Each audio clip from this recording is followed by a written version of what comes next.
¿Sí me oyen? Sí, Doc. Si baja, Roberto, ¿sí me oyen? Sí, doctor. Ok, bueno, vamos a empezar. Eh, la clase que ahorita les traigo es para hacer una interpretación así rapidita sobre los resultados de un ensayo clínico aleatorizado. Eso es lo que significa ECA. Hay muchas partes de los ECAs que se pueden analizar. Eh, el, el diseño, la metodología, criterios de inclusión, etcétera, población, eso está fuera del alcance fuera del propósito de esta clase. Aquí vamos a concentrarnos directamente en los números, en los resultados que saca un estudio.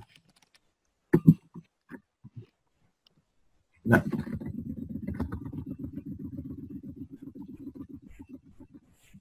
es raro que se fue la última desde el principio.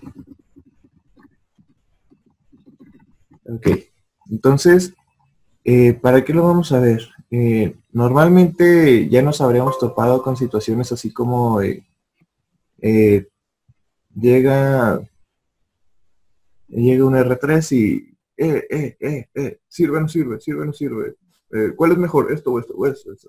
¿Por qué ya no se usa? ¿Por qué ya no se usa este medicamento desde ayer en la madrugada que salió este artículo? ¿Qué dice la actualización tal que salió ahorita a las 4 de la mañana? ¿Qué dice el estudio tal? ¿Qué demostró el estudio tal? ¿Qué cambió este año? Y cosas así. Entonces, eh, para que no se dejen apantallar por los estudios que suelen ser las respuestas a cada una de estas preguntas y puedan ponderar bien qué significa cada estudio, qué sí dice y qué no dice, para que puedan ver cuáles estudios sí valen la pena, sí son importantes, cambiaron la práctica médica y ya están plasmadas en los libros, y otros que salen, hacen mucho ruido, pero se los lleva el viento al final. Entonces, entre los estudios tenemos esta que es la pirámide de la evidencia. La pirámide de la evidencia es, según la metodología del estudio, a quién vamos a darle más peso en caso de que tuviéramos, por ejemplo, una contradicción directa. Entonces tenemos esta, que empezamos con los ECAs, ahorita digo por qué no empiezo directo con metaanálisis, los ensayos clínicos aleatorizados. Estos son estudios que van a tener un diseño más o menos así. Tienes un grupo control y un grupo experimental. Entonces tú quieres ver si dando un medicamento le va mejor o le va peor, como sea que pase, pero si le va mejor o le va peor. Tú escogerás qué parámetros vas a elegir. Usualmente casi siempre incluye mortalidad. O sea, se te mueren más dándole este medicamento, se te mueren menos o quedan neutros. Y algún otro parámetro como que necesito hemodiálisis, tuvo mejor calidad de vida, etcétera. Y entonces tú juntas una población para esto, haces todos tus criterios de inclusión, exclusión, y tú en un ambiente vigilado, tú los vas observando cómo se van desarrollando en un tiempo determinado y de forma aleatoria. O sea, que que el paciente no sepa qué medicamento se le está dando, eh, ni el paciente diga, ah, no, a mí métame en el grupo que sí le va el medicamento nuevo. O no, no, a mí se me hace peligroso. A mí métame en el grupo del que le van a dar la pastillita de azúcar. No. Está aleatorizado y suelen agregársele ciegos, de que tampoco tú sepas a quién le estás dando, cuál medicamento. Esos son los ECAs. La mayoría de o sea, como el ECA es el que es el estudio más rebuscado y tiene más aspectos que puedas afinarle, es el que está hasta mero arriba. Arriba del ECA está el metaanálisis, pero son metaanálisis de otros ECAs. El metaanálisis va a ser como una homologación de varios ECAs. Entonces, viendo el qué dicen varios ECAs y si tienes, por ejemplo, unanimidad en los ECAs o tendencia en varios ECAs, con eso haces el metaanálisis. Vas a tratar de integrar las estadísticas de varios ECAs en uno solo y ese te da el metaanálisis. Necesitas que sean 2 o más ECAs para que seas un metaanálisis. Sí, hay metaanálisis chiquitos, que son 2 ECAs nada más. Hay metaanálisis más grandes. Entre más grande, pues podremos ponerle más escaloncitos a esta parte. Abajo de los ECAs tenemos los estudios de cohortes. Se parecen mucho a los ECAs, pero son con cosas que ya están pasando o ya pasaron y que tú no tienes que reorganizar a la gente. Nada más te pones a estudiar qué le pasó. Por ejemplo, así que digamos, ¿cómo le va en la salud cardiovascular a los residentes que fuman contra los que no fuman? Entonces, tú nada más consigues a la gente y la vas entrevistando periódicamente para hacer las evaluaciones que tú quieras. Pero tú ya no le estás poniendo ninguna condición al paciente. O sea, tú no dices, usted póngase a fumar 4 cigarros al día. Y usted no puede fumar, no. O sea, libre como está el paciente viviendo su vida, tú solo vas registrando lo que hace. Entonces ya al final de varios años, dices, mira, los residentes que fumaban, les pasó esto, y a los que no fumaban, esto. Los que fuman tienen tanto más riesgo de esto en comparación con los residentes que no fuman. Entonces se parece mucho al ECA, salvo en que tú no les haces nada, salvo registrar información. Y pues el de más ambiente controlado, así que hubiera en el ECA, pues aquí no está. Por eso el estudio de cohortes está un escalón abajo de los ECAs, porque tiene más chance de sacar sesgos que un ECA bien hecho. Abajo de cohortes está casos y controles. Casos y controles es para enfermedades que son así muy raras y que vas a batallar mucho para encontrar varios pacientes de la misma enfermedad. Entonces lo que haces en el caso con control es el siguiente. Tienes tu paciente con tu enfermedad rara y tú lo vas así parecido al de corte. No le haces nada, simplemente vas registrando lo que le pasa a él. Tú no experimentas con él, no le das medicamento, no nada. Lo que sea que esté viviendo él, tú solo lo vas registrando y a la par le asignas a ese caso otro caso, pero que no tiene la enfermedad. Y a ese otro caso que no tiene la enfermedad se llama control. Entonces, que tuvieras así de que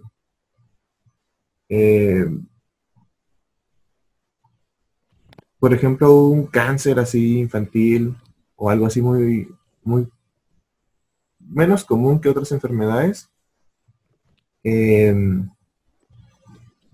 Tengo a fulanito de 4 años que le dio tal enfermedad así bien rara, que vive en tal lugar, su papá trabaja en esto y así. Entonces, junto la historia de fulanito y la pongo paralela con la historia de sutanito, que también tiene 4 años, va al mismo kinder, su papá también trabaja en la misma empresa. Entonces, lo más posible que parecido que pueda al caso que está enfermo, el control va a ser el caso del que está sano. Entonces vas viendo cómo desarrollan su vida. Así que estos dos que te parecían en todo menos en la enfermedad, así se les fue desarrollando la vida, tuvieron tanto riesgo de que les pasara esto, les pasó lo otro. Entonces, por eso va un escalón más abajo que la cohorte. Porque es de cosas mucho más particulares y realmente nunca puedes asegurar 100% que el control tenía todo igualito, menos la enfermedad. Pues así no no se puede. Piensen, por ejemplo, los casos y controles mejores serían, por ejemplo, gemelos idénticos, de esos que crecen que uno sí le pasó una enfermedad y el otro no, todo lo demás lo tenían igual. Ese sería el mejor caso y control. Pero pues va a estar abajo del aporte porque pues nomás son esas dos personas. Y abajo, en el fondo, tenemos el reporte de caso aislado. El reporte de caso aislado es cuando tú tienes un único paciente que, no sé, dices, tengo un paciente que se puso verde y luego a la hora se puso azul y a la hora se puso rojo y acá. Entonces tú publicas tu caso. A lo mejor tu caso no tiene ninguna relevancia estadística, pero es para que estés reportando en situaciones extremadamente raras. Entonces, pues este es como el tipo de formato que conocemos de como poner la historia clínica del paciente y ya le agregarás tu discusión o por qué le pasó tal o cual cosa. Pero como es una sola persona, no tienes poder estadístico. Por eso es el que está mero abajo. Entonces, estos son todos en general, los tipos de estudio que podemos hacer. Pero, obviamente, si uno está mal hecho, tiene mal metodología, puede llegar a ser mucho, de tener más peso, por ejemplo, una cohorte bien hecha que un ECA mal hecho. Eso pues ya se podrá ver individualmente. Ahora, en los que nos vamos a concentrar para ese tema son los ECAs, ensayos clínicos aleatorizados. Y hay de ECAs a ECAs, porque hay unos ECAs que estuvieron bien hechos, dieron buenos resultados, claramente bien evaluados. Y hay otros ECAs que pues tienen metodología deficiente, otros tenían metodología buena, pero los resultados fueron ambiguos, fueron malos resultados. Entonces, algunos se pueden plasmar en la práctica médica y se van a fijar, y otros son la sensación del momento, pero se los lleva el viento al final. Por lo mismo, porque no tienen resultados concluyentes, no tienen buena estadística. A lo mejor lo hicieron todo bien como se debía, pero salieron malos resultados. Y por lo mismo, como hay de ECAs a ECAs, hay de metaanálisis a metaanálisis. Si tenemos un metaanálisis hecho de ECAs chafitas, también vamos a tener un metaanálisis chafita. O sea, el hacer el metaanálisis no va a rescatar a los ECAs. Si el ECA era malo, malo se queda. Si haces un metaanálisis con ECAs malos, vas a tener un mal metaanálisis. Entonces, aquí un metaanálisis malo tendría menos peso que un ECA bien hecho. Para que cuando alguien les diga que, no, es que es metaanálisis, pues es metaanálisis, pero sus ECAs están mal hechos. O sea, incluso el propio metaanálisis puede salir mal hecho. Puede que salga con malos resultados de lo que se pretendía. Y pues no, por ejemplo, un metaanálisis que cambió la práctica fue el de que en 2014 salió que daba la misma usar para sangrados de tubo digestivo que metían endoscopía, que usáramos el omeprazol nada más en bolos, como lo hacemos aquí en este hospital, que es igual usar omeprazol así en bolos a usarlo en infusión. Y como en infusión tienes que usar de perdido unas 2, 3, 4 ampolletas más, es más caro, a largo plazo es más caro. Porque usando bolos usarías 2 ampolletas al día y usando la infusión pues usarías 4. Entonces, que como son iguales, pues no uses la opción cara, usa la opción barata. Y ese es el metaanálisis de que no, ya no se usa la infusión, ya no se usa la infusión de omeprazol, ahora se usa el omeprazol en bolo nada más. Y ese metaanálisis está basado en ECAs chafitas y por lo tanto ese metaanálisis también es chafita. Checando la pura estadística de ese metaanálisis ves que pues, no procede, no vale. Sin embargo, si te dejas llevar por la novedad y lees las conclusiones del estudio sin ver las estadísticas, a veces los mismos publicantes ponen conclusiones que son engañosas y que no se sigue lo que dices que, pues vamos a hacer esto o esto significa esto, no concuerda con tus resultados escritos. Ese es el caso, por ejemplo, de ese metaanálisis. Por lo mismo, no se ha adoptado en general eso de usar omeprazol en bolos en lugar de la infusión. Aunque sea lo que está de moda ahorita entre nosotros, pues no tiene el sustento. Y probablemente eso no se va a plasmar en los libros, ni en las guías, ni en nada. Simplemente es la novedad, pero al rato, o sea, si no vuelven a sacar otro metaanálisis esta vez bien, no se va a plasmar. Ahora, ya estando dentro de nuestros ECAs, ¿qué nomenclaturas necesitamos saber para poder entender de qué está hablando? Tenemos dos términos que tenemos: hipótesis nula e hipótesis alterna. ¿Estos qué significan? O sea, porque se oye así bien, pues como está bien marciano, ¿no? Hipótesis nula, hipótesis alterna. Hice un estudio y lo estoy haciendo en base a hipótesis nula. Mira, así como, ¿y eso qué significa?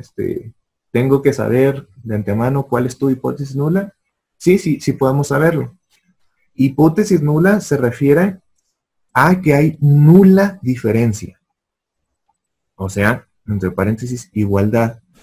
Sería cuando tu suposición es la siguiente: tratar a este paciente con un medicamento con el otro es el mismo, da lo mismo, o contra placebo. Dar esto, contra placebo, es lo mismo. Esa es la hipótesis nula, en la que si te sale el estudio como tú quieres, te quedaría como que si diste, voy a poner un ejemplo así al azar, no, que digamos que salbutamol y terbutalina. Los dos me resolvieron todas las crisis asmáticas por igual, etcétera, etcétera. Entonces mi hipótesis nula era que salbutamol era igual de efectivo que terbutalina. Si mi estadística respalda eso, pues se confirma mi hipótesis nula. Normalmente la mayoría de los estudios están hechos así, con hipótesis nula, es decir, voy a comparar tal con cual cosa y de entrada yo digo que es igual o que no hay diferencia. Esa es la hipótesis nula. En caso de que tus estadísticas te salgan diferentes, pues no puedes comprobar hipótesis nula y podrías encontrar que sí hay una diferencia. Y esa diferencia podría ser beneficiosa o perjudicial. La hipótesis alterna sería cuando, o de entrada tú quieres decir, por ejemplo, trombolizar a los pacientes infartados con ST es mejor que no trombolizarlos. Entonces ahí tú estarías de entrada poniendo hipótesis alterna, donde estás poniendo que hay una alternativa a la nulidad. O sea, hay una alternativa a la igualdad. Por lo tanto, hay posibilidad de diferencia. Y esa diferencia puede ser de dos formas: que esa diferencia sea benéfica o que sea dañina. O igual, tú puedes ponerlo, no, yo voy a ese mismo estudio, pero voy a replantear la hipótesis como si fuera nulidad. O sea, hipótesis nula, diciendo, A los pacientes trombolizados con infarto ST les va igual que a los pacientes no trombolizados. Ahí estaríamos hablando de nulidad, porque nula sería la diferencia y por lo tanto serían iguales. De cualquier forma, pueden hacérselo secas. Igual, si la estadística no sale en uno o en otro, pues podemos considerar que es el otro caso. O sea, si tú quieres hacer el de trombolizar a los pacientes y no encuentras diferencia, pues no pudiste comprobar tu hipótesis alterna y quizás tendrás que considerar que es hipótesis nula y viceversa. Pero les digo, la mayoría de los estudios tienen hipótesis nula como hipótesis. Algunos lo dicen muy claramente al principio, otros no lo dicen. Para poder, por decirlo así, leerlo entre líneas, si decimos, en nuestro estudio comparamos que clopidogrel es igual que no darle tratamiento. No, pues entonces eso significaría hipótesis nula. Cuando te están diciendo que tal o cual sería igual o tal o cual no habría diferencia. A eso se refiere hipótesis nula. Ahora,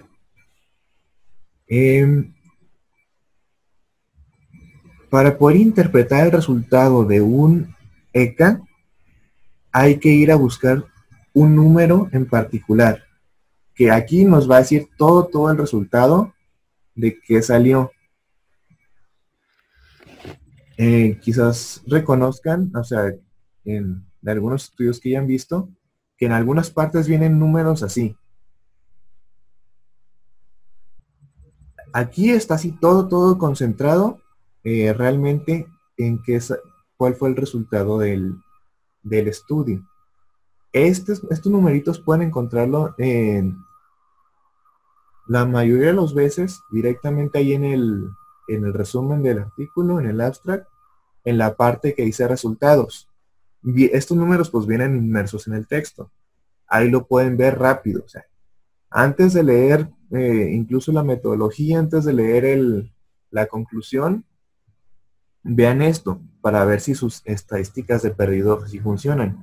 Porque si hay estudios con estadística que, o sea, ellos te están vendiendo ese estudio. Si ni siquiera sus números están bien, pues ya dice algo del estudio. Antes de que te quiebres la cabeza buscándole por qué pasó tal o cual cosa, puedes ver si el estudio pues va en serio o no. Si antes de entrar en los pormenores de cada sección y empezar a analizar toda la metodología, puedes ver así rapidito si al final sí funcionó o pues fue un estudio chafita. Entonces hay que identificar estos números, esto que tenemos en pantalla, son las cosas que te van a decir qué onda con el estudio, y también podemos verlos en gráficos, como el gráfico del bosque, pero específicamente solo necesitamos esto para saberlo, para saber si funciona o no un medicamento o X. Ahora, ¿qué significan estos números? ¿Cómo se llaman cada uno de estos números? La primera parte que tenemos acá, esta, este es el momio. El momio son las chances de que tú tienes de que algo sea más probable de que pase. O que sea menos probable de que pase. El momio vamos a ponerlo siempre como, o sea, comparado con 1. Que eso significaría neutralidad. O sea, si decimos, el paciente, quien usa ketorolaco tiene momios de 3 para tener sangrado de tubo digestivo. Quien no usa ketorolaco tiene el momio de 1. O sea, el 1 sería la neutralidad. Que no incurres en el riesgo, pero tampoco te protege. Por ejemplo, si decimos, el que no toma nada, pues tiene un momio de 1 para sangrado digestivo, pero quien toma omeprazol tiene un momio de 0.8, o sea, abajo del riesgo normal, porque el omeprazol te protegería para tener algún sangrado. Entonces, si tienes un numerito arriba de 1.0, tienes más chances de que te pase lo que sea que estés proponiendo. Si tienes un momio abajo de 1, tienes menos chances de que te pase. Y siempre hay que fijarte cómo está elaborado la proposición del momio. O sea, por ejemplo, si te digo, si hablamos de mortalidad y te digo, tienes un momio de 2, pues es que tienes 2 veces más chance eh, de morirte teniendo ese momio. Y si te dijera que tienes 0.5 de momio, pues tienes menos chances de morirte. Pero si yo lo elaboro como supervivencia y te digo, tienes un momio de 2, pues tienes 2 veces más chance de sobrevivir, porque estamos evaluando supervivencia. Y si tienes 0.5 de momio, pues tendrías más chances de morir.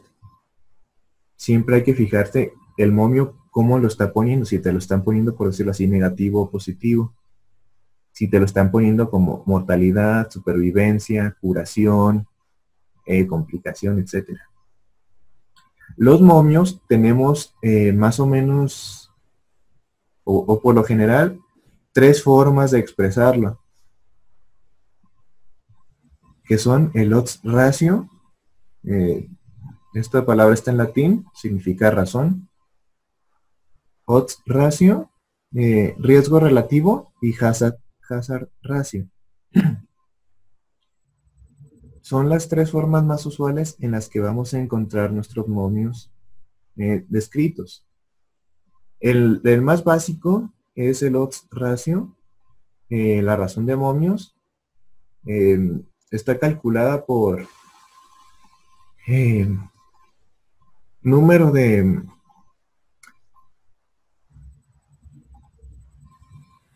enfermos. Esperen, se me está acabando el tiempo. No, todavía queda más.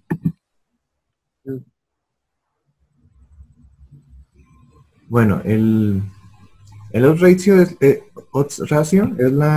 es el momio más básico que tenemos.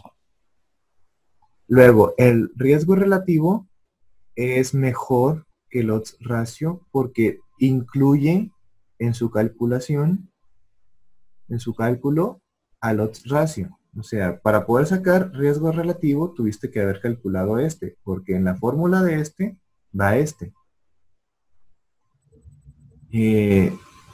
si las estadísticas dieron, por decirlo así, mucho fruto, pues vas a poder hacer el estudio con RR, con riesgo relativo.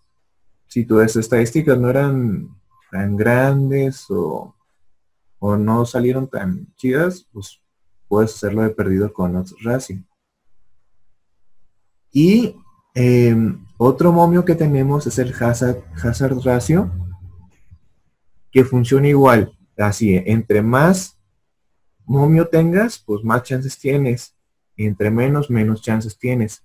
Pero aquí se les agrega tiempo. De forma que hazard ratio vendría a interpretarse así como, si tienes el momio arriba de 1, tienes tantas más chances de que más rápido pase tal cual cosa. Si tienes abajo de 1, tienes tanto más lento que pase algo. Por ejemplo, digamos que, ¿cuáles son tus chances de que te dé un EBC isquémico si tienes hipertensión y tienes diabetes? Voy a inventarme los números, por decirlo que tus momios de tener un EBC isquémico si eres hipertenso es de 1.3. Tus momios de tener un EBC isquémico si eres diabético es de 1.3. Entonces podríamos decir aquí, tienes las mismas chances de que te pase el EBC si eres hipertenso o si eres diabético. Ninguno es más peligroso que lo otro. Pero si lo pusiéramos por hazard ratio, se le está incluyendo pues temporalidad aquí. Entonces podríamos tener que el que tiene hipertensión tiene un hazard ratio de 1.6 y el diabético tuviera 1.2. Entonces, aunque en toda su vida el hipertenso y el diabético tienen las mismas chances de que le dieran el EDC, según estos numeritos que estoy diciendo, el hipertenso le va a dar el EDC más tempranamente que al diabético. O sea, es más raro. Cuando estamos hablando de el hazard, es porque algo pasa más rápido o pasa más lento. Además del propio chance de que pase. Los otros dos son, por decirlo así, atemporales.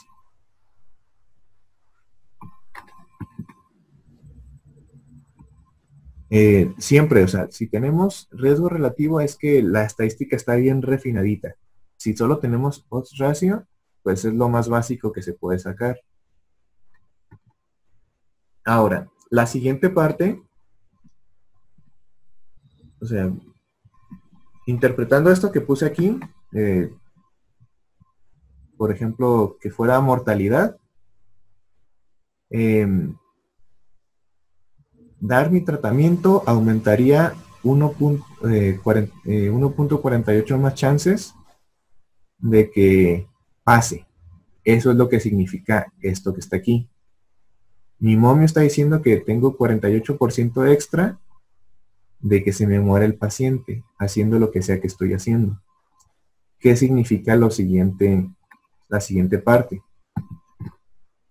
El intervalo de confianza 95 es un parámetro que se va a calcular. Es algo que siempre podemos calcular. Porque he visto así como que usan el intervalo, y que hay gente que usa el intervalo de confianza 95 como si fuera una garantía, nada más por tenerlo, así como que, mira, encontré este estudio y tiene un intervalo de confianza 95. Así como que, sí, todos tienen que tenerlo. O sea, no puedes no tener intervalo de confianza 95, porque no es un resultado. O sea, no es de que, mira, calculé mi intervalo de confianza y me salió de 95%. No, eso no es. El nombre completo de esta cosa es intervalo de confianza 95. Tu intervalo de confianza 95 es lo que vas a calcular. Siempre se va a llamar intervalo de confianza 95. No importa qué tan feas estén tus estadísticas, siempre vas a poder tener intervalo de confianza 95. Lo que va a variar es ese resultado de tu intervalo de confianza 95. En otras palabras, el 95 no significa que es un resultado. El 95 es cómo lo estás calculando. El intervalo de confianza se refiere a, si hicieras una distribución así de curvita en una campana, entre cuáles dos valores cae el 95% de tus pacientes. El 95% de tu población, entre cuáles dos puntos la puedes delimitar. O sea, ¿por qué 95? Porque vas a dejar a los que les pasó de más 2.5% y a los que les faltó 2.5%. Sumas 2.5% más 2.5%, te sale 5%. Que es el margen de error que estamos dejando para esto. Por eso es 95. Entonces, siempre vas a poder calcular intervalo de confianza 95. En otras áreas que no son así, medicina o así, pues hay quien calcula intervalo de confianza 75, intervalo de confianza 80, o el que tú quieras, según lo que necesiten hacer. Aquí en medicina vamos a usar intervalo de confianza 95. Entonces, esta misma, podríamos decir que está en la misma línea que lo de los momios. Cuando tenemos, acordémonos que cuando tenemos el 1.0, eso significa neutralidad, nulidad, igualdad. Pero, el...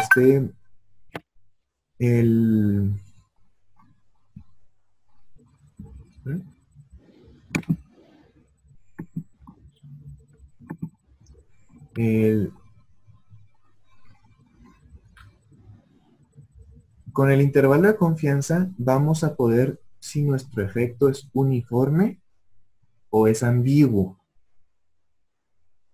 Es decir, le damos trombolisis a los pacientes infartados.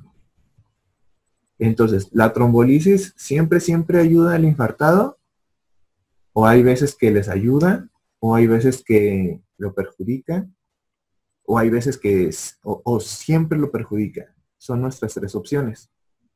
Para saber si nuestro intervalo de confianza 95 nos está diciendo que algo es benéfico, tenemos que ver primero nuestro momio, cómo lo estamos diciendo. O sea, si abajo de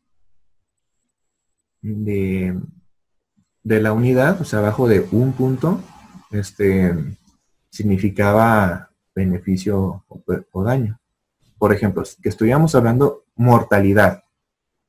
Si tu momio está arriba de 1, te mueres más. Si está abajo de 1, te mueres menos.